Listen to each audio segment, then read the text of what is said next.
I have long pondered the benefits and challenges of open source software. The concept of crowdsourcing software development seems solid and altruistic at the surface. When open source is leveraged by for profit corporations and commercial entities, who bears the burden for cyber resiliency? Hello, this is Trac Bannon reporting from Camp Hill, Pennsylvania.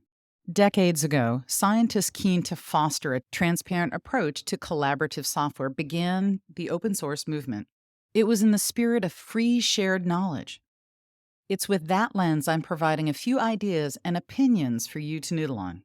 The European Union has penned the Cyber Resilience Act, CRA, as a means to improve cybersecurity.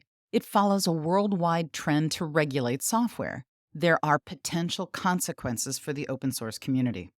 The CRA could impose a significant compliance burden on open source maintainers. The Act may require the open source projects to meet certain security and resiliency standards, which could be challenging for smaller projects with limited resources. This could potentially lead to a decrease in the number of open source projects available and limit innovation in the open source community. Another concern is that the Act could lead to fragmentation within the open source ecosystem.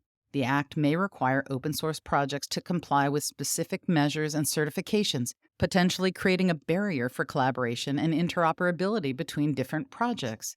This would hinder the ability of open source maintainers to freely share and build upon each other's work, ultimately impacting the growth and development of the open source community.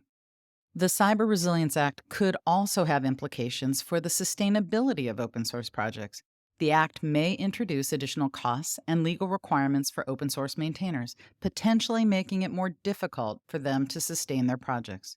This could result in a decrease in the availability of open source software and limit the options for organizations and developers who rely on open source. Could, might, may, potentially. I'm using these words because the CRA is still being molded. The potential hit to open source maintainers by CRA is immense.